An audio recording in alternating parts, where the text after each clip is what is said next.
Матай 5:3-9 дугаар ишлэл хүртэл бид өнгөрсөн цаг хүртэл ерөөлтэй хүний талаар үргэлжлүүлэн сурсан. Эхэнд нь сүнсэндээ ядуус ерөөлтэй Тэнгэрийн ханшлалт тэдний хам гашуудагсад ерөөлтэй тэд тайвшрал авах болно. Зүрхсэлээрээ ядуу байна гэдэг нь нүцгийн ертөнцийн ирээд хоосон гараар энэ дэлхийн ертөнцийн ирээд хоосон гараар ирээд хоосон гартаа буцах тэр хүний амьдралын хоосныг ухаарна гэдэг нь ядуусаа гэдэг хэлж байгаа. Түүнийг ухаарахыг сүнсэндээ ядуусыг хэлж байгаа.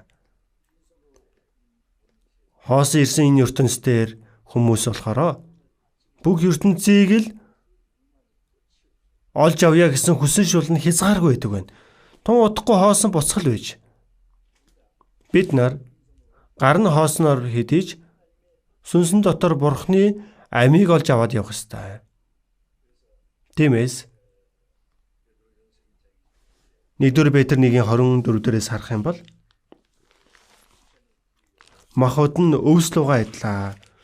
Тэр өвс хатаж эцэг ганддгаа гэсэн байдаг байна.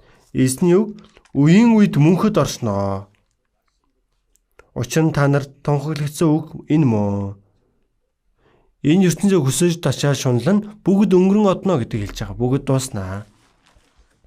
Бид энэ дэлхий дээр амьдрдагч бидний амьдрал маш дорхноо дуустгаа. Хүний амьдрал бол нэг өдрийн тэр зууртын амьдралаа гэдэг байгаа. Гэтэл хэдэн зуун жил, хэдэн мянган жил хүмүүс амьдрах юм шиг бодоод байдаг. Гэтэл тэр биш шүү дээ.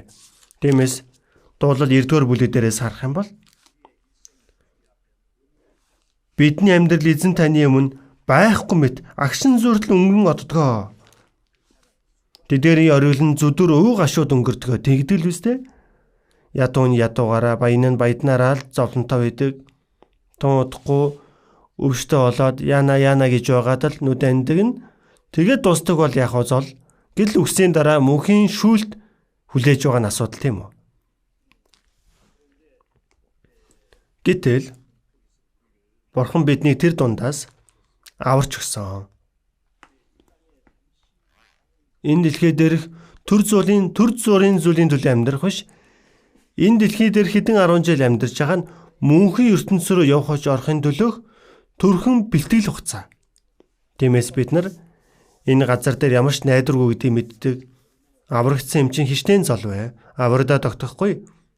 Тун удахгүй эзний өмнө зогсох болно.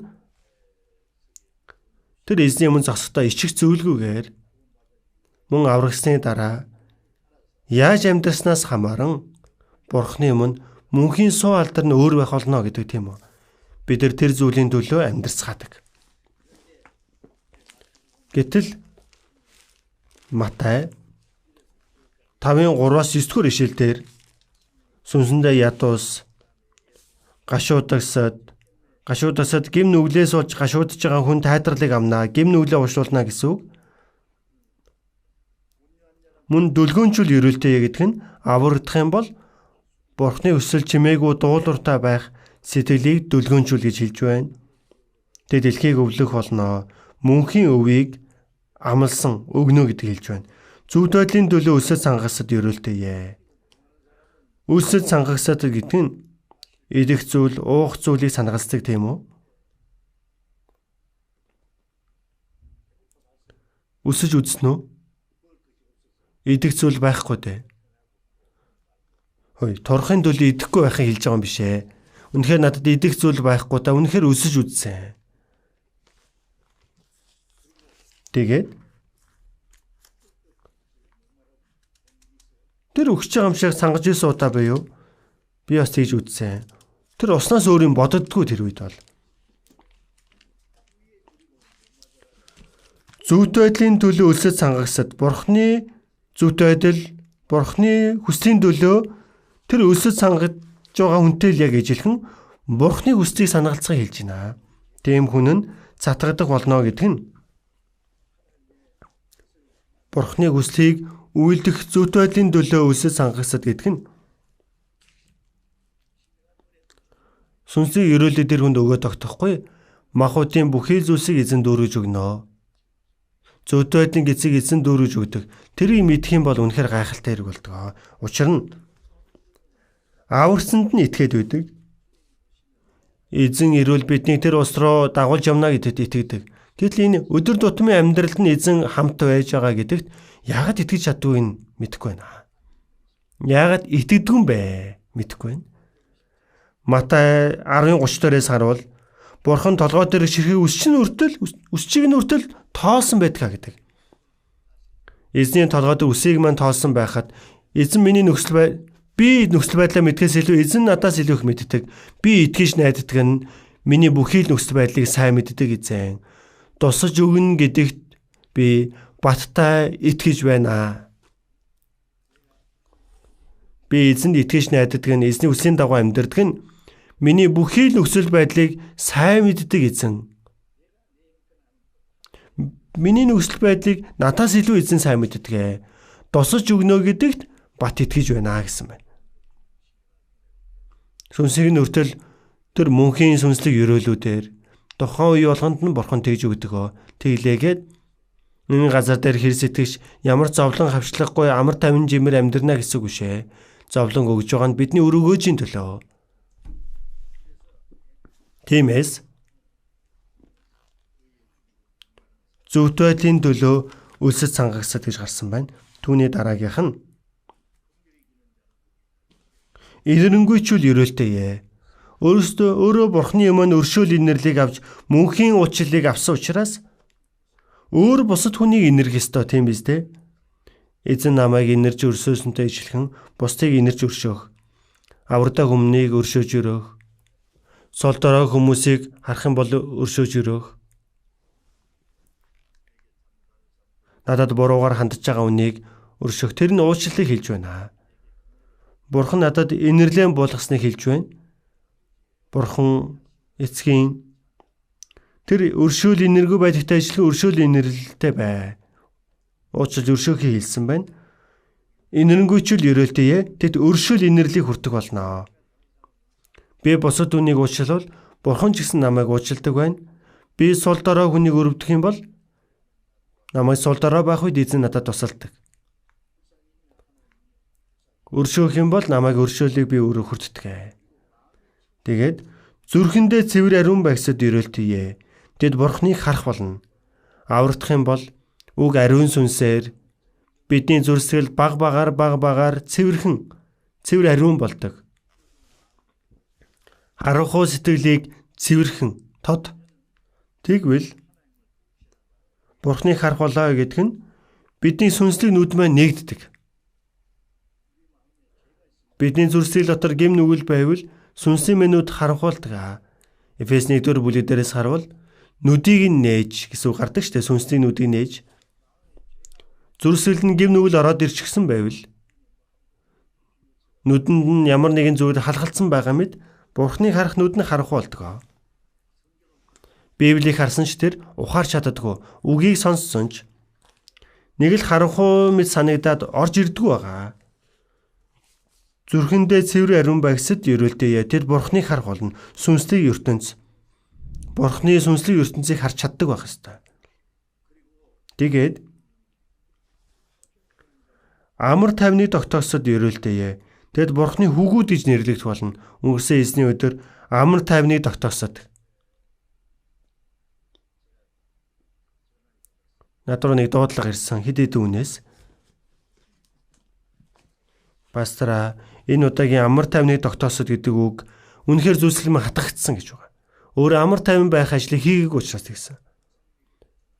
Нэг пастор сүртэл дуудлага ирсэн, нэг алтчаа сүртэл надад дуудлага ирсэн. Надад тэр үнээр тогтохгүй маш олон хүмүүс түүнийг мэдэрсэн юм шиг байна. Бид нар өнгөрсөн хугацаанд Бурхантай л амар тайвныг тогтоож амьдарч байсан. Аврагдсан хүмүүс хоорондоо амар тайвныг тогтоож амьдрахаа огт бодоогүй амьдарчээ. Аврагдсан хүмүүс хоорондоо амар тайван байна гэдэг нь хичнээн их байдаг үлээ. Ариун сүнсийн нэдлийг хадгалах хичээх түн гэсэн нь юу гэсэн үг вэ? Нэг болно гэдэг нь амар тайван тогтоохыг хэлж байна. Гэв нүгэлтэн хоёр хүн ч хоорондоо нэгдэж чаддаггүй. Бурхнаас холдсон хүн өөр өөрсдийн замаар явдаг. Эхний нөхөр хоёр хүртэл үнэхээр хэрэгцээ шаардлагын үднээс нэг болох гэж хичээдэгч нэг болно гэдэг нь өөрөө хэцүү. Аврагдах юм бол эзэн дотор нэг болцгоодог. Тэр нь амар тайвныг тогтоож буй хэрэг. Есүс загламай дээр цусаараа бурханд амар тайвныг тогтоосон. Дайсан болсон бид бүгдийг амар тайвныг тогтоож өгсөн байна. Амар тайвныг тогтооно гэдэг нь авралыг хэлж байгаа тийм үү? Аврагдсан хүн нь аврагдсан хүмүүс хоорондоо амар тайвныг тогтоож байдаг. Аврагдааг үнийг хүртэл дайсан болсныг нь зүсрэлийг тайлж үзэн ясан сэтгэлийн байхгүй болгож өвөрсөн сэтгэлтэй болгодог тийм үү? Хэний ч аврагдсан ахын дүүс бай. Нэг бурхан аав, нэг ахын дүүс. Адил итгэл найдвартайгаар мөнхийн деважинд амьдрах хүмүүс нь энэ дэлхийд жоохон асуудалтайгаар тэгж их бие биентэйгээ үзэн ядаж, маргалдаж, уцаарлаж тийм байж болохгүй. Хоорондоо эвнтэй бай гэсэн үг гардаг штэ. Нэг үхрийн иврийг засах гээд үхрийг өхүүлдэгэ гэсэн үг байдаг. Нэг үхрийн ивэр нь одоо мөрөөчихсөн байлаа. Ингээд сайхан гарвал явал нэг нь ингээд мөрөөчихсөн байдалтай. Тэгээд мөрөөсөн ивэртэй үхрийн иврийг нь засах гэж байгаад тэр үхэр нь өгчихсэн. Тэр нь нэг үхрийн иврийг завсах гээд үхрийг өхүүлэх гэсэн үг байна. Нэг үхрийн иврийг засах гэж байгаад үхрийг өхүүлчлээ.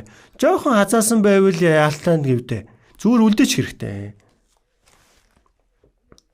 Гэтэл нэг ахын дүүсээ зүгээр харгуун бол хаамаагүй яриад л заримдаа харахад л дургуун үрцэн явж гинэ гэж тэгээд байгаа. Тэгэл би энийгээ үзэн яддаг хүмүүсийг би мэднэ.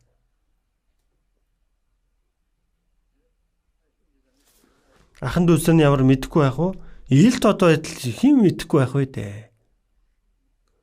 Зүгээр л онцгой үгийг яриад л үзэн ядаад л. Тэр жирийн энгийн асуудал байгаа. Тэр ахын дүүсэн маань аврагдаад эзнийг хайрлаж эзний үсийн дагуу амьдрал сайн мэдээ тараах гал хичээж байгаа. Сайн тал нь олон байх чинь жаахан жижиг асуудлыг нь зүгээр идүүцээд л. Өөрт нь онцгой үгийг хэллээ гээл дуран өнөрж байна. Үзэн ядаад л.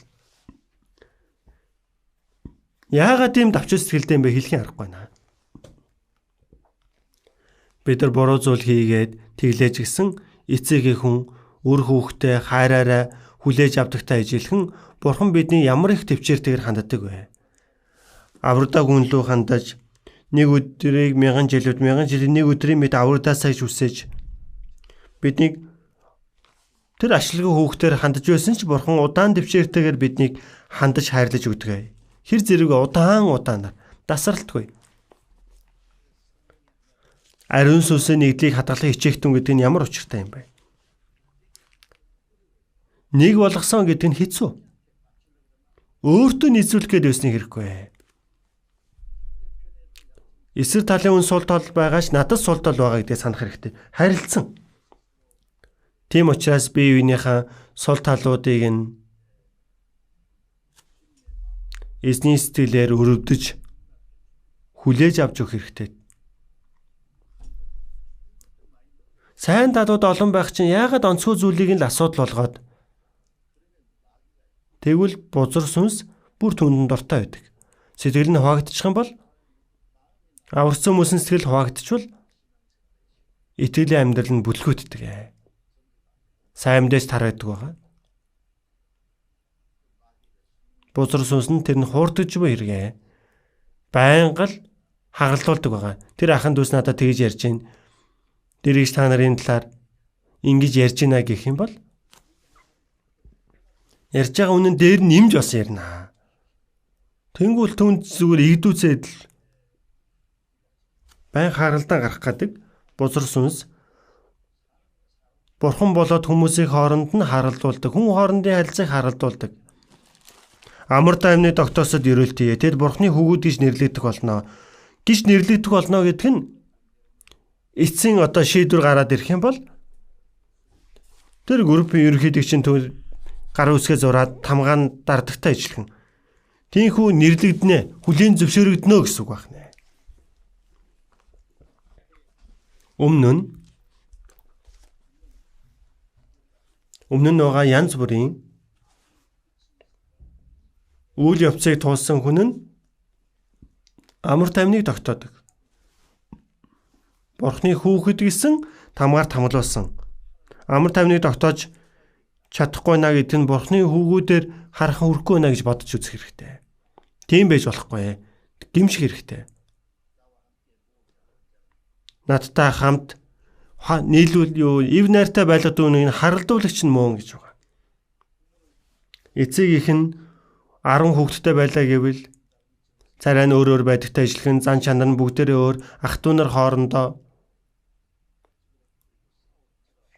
хэрлэж муудсаж эцэг их хүн тэрч авч өгдөг.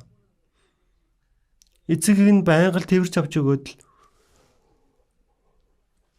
хайрлал удирддаг байна. Гэтэл өөр хүүхдүүд хоорондоо хэрэлдэж харалдана гэвэл ямар их сэтгэл өвдгөм хэрвээ.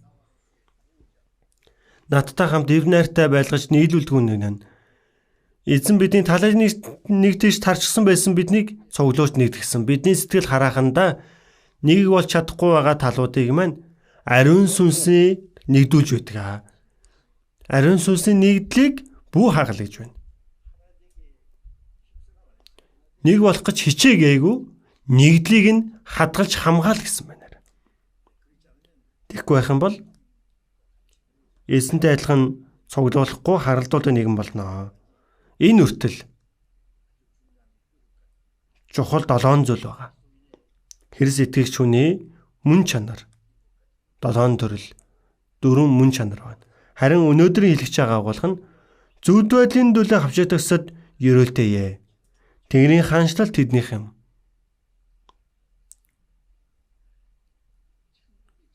Тэрийн хаанчлал тэднийх юм гэдэг энэ үг нь эхнийх нь сүнсэндээ ядаас ерөөлтэй Тэнгэрийн хаанчлал тэднийх юм. Тэнгэрийн хаанчлал гарсан шүү дээ. Энэ дээр яагаад дахин Тэнгэрийн хаанчлал тэднийх юм гэж гарсан юм бол? Урд гарч байгаа сүнсэндээ ядаас ерөөлтэй Тэнгэрийн хаанчлал тэднийх юм гэдэг нь деважинд орох хүний зүрх сэтгэлийн барь байдлыг аврагдаж чадах хүний зүрх сэтгэлийн барь байдал. Гэтэл зөвхт байдлын төлөө хавчаатасад ерөөлтэйе. Тэнгэрийн хаанчлал тэднийх юм гэдэг нь өмнөх 7 төрлийн зүйл нь деважин руу явж чадах сүнслэг мөн чанар байгаа. Христийн мөнлөг чанар байна. Деважин руу явж чадах эрхийг хэлж байна. Тэр хүнлэг мөн чанартай болсон хүн нь Тэнгэрийн хаанчлал тэднийх гэдэг нь деважин руу явах эрхийг өөртөө хадгалсан гэсэн үг. Түүнийг ойлгож байна уу? Энэ 7 төрлийн зүйл нь Христ итгэгч хүний хүнлэг бүрэн мөн чанарыг илэрхийлж байна. Тэр хүн нь деважингийн ард түмэн болсон байна. Тийм учраас зөвхт байдлын төлөө хавчаатасад хавчигдана. Өнгөрсөн цаг дээр гим нүгэл хийж Бурхны хэлэгнэл шүүлтийг авдаг байсан хүн байтал харин одоо аврагдсан хүн нь Христийн мөнлөг чанарууд бий болохоор зөвхт байдлын төлөө хавчигддаг хүн болчихж байгаа. Есүс энэ ертөнцөд ирсэн даруйда ямар их хавчлага зовлон амссан билээ дээ. Өөрийнхөө үндэснүүдэд Бурхны сонгосон Израилийн ард түмэнд Есүс хавчигдаж загламбай дээр хүртэл өгч байсан байна. Тиймээс аврагдсан Христ итгэгч нар нь хавчлага ба зовлонг Бурхан зөвшөөрсөн. Түүний мэдэх хэрэгтэй. 1-р Петр 3:17 дээрээс харуул Бурхны таалах аваас та нар муу үлсийн төлөө зовсноос зөвхөн үлсийн төлөө зовсон дээрээ зөвхт байдлын төлөө зовсон нь Бурхны хүсэл гэж бүр гарсан байна. Гим нүлээ хийж зовлон амсвал ямар нэмэр байх вүлээ. Гэтэл бид нар сайныг үлдэж Бурхны хүслийг зөвхт байдлыг үлддэг хүн хавчлага амж зовлон амсах юм бол тэр нь Бурхны хүсэл байгаа. Христ итгэж хүн нь эзэн болоод зөвхт байдлын төлөө хавчигдаж байна гэдэг нь гарцаагүй зүйл. Гарцаагүй гэдэг нь зайлшгүй зүйлээ гэсэн үг байна. Түүний мэдэх хэрэгтэй. Аврагдах юм бол амар жимээр бүх зүйл сайн болох юм шиг бодож байна уу? Бурхан бидний сүнсийг хамгааладагч, бидний махбодод зовлон зөвшөөрдөг. Түүнийг бас мэдэх хэрэгтэй.